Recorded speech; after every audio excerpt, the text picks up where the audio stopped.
সাইয়েদনা ওমর ফারুক রাতের আধারে ঘুরতেছেন, মা আর মেয়ে গল্প করছে। যারা দুধ বিক্রি করে খায় তাদেরকে এখানে কি বলে? গোয়াল, গোয়াল বলে না? হ্যাঁ, দুধ বিক্রেতা। আচ্ছা, তো এরকম মা মেয়ে গল্প করছে। মা বলছে, মা কালকে তো দুধ বিক্রি করতে হবে, দুধ পরিমাণে খুব কম, এটা দিয়ে সংসার চলবে না, একটু পানি মিশাও। মেয়ে বলছে, মা এত বড় অপরাধ আমি করতে পারবো না। কেন মা?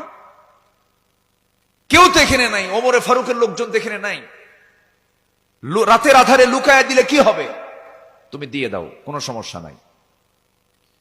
যখন বলা হলো দিয়ে দাও, তখন মেয়েটা কেঁদে কেঁদে বলছে, মা শোনো, আমি যে রাতের এই আধারে এই দুধের মধ্যে পানি মিক্সড করব, ওমর এবং ওমরের প্রশাসন না জানলেও আমার আল্লাহর প্রশাসন সঙ্গে সঙ্গে জেনে যাবে। এত বড় অপকর্ম আমি করতে পারবো না মা।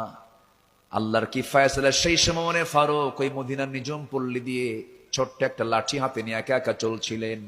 তার কানে যখন এই কথাটা চলে গেছে, তিনি চোখের পানি আটকাতে পারেন নাই।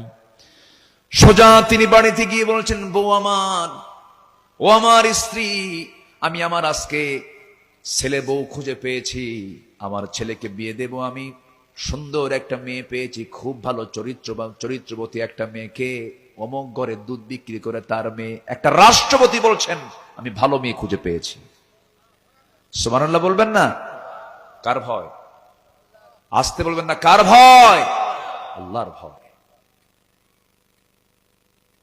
এই মৌমাছি 1 পাউন্ড মধু যে সে সংগ্রহ করে, 1 পাউন্ড মধু তৈরিতে যে শ্রমটা দিতে হয়, যে পরিশ্রমটা হয়, মধুর মধ্যে যে মিক্স করে কিছু, এটা কত বড় অপরাধ একটু শোনেন। এখানে 1 কেজি মধুর দাম কত? মাত্র 2000। আচ্ছা 2000, 3000 নয়, 5000ই ধরেন, খাঁটি মধু। 1 পাউন্ড মধু বানাতে 550 মৌমাছি কি প্রায় 20 লাখ ফুলে ভ্রমণ করতে হয়। আবার শোনেন কথাটা, 1 পাউন্ড মধু বানাতে 550 মৌমাছিকে 20 লাখ ফুলে ভ্রমণ করলে পরে 1 পাউন্ড মধু হয়। আমার বন্ধুগণ, একটা কর্মী মৌমাছিকে 80,000 কিলোমিটার পথ অতিক্রম করতে হয়।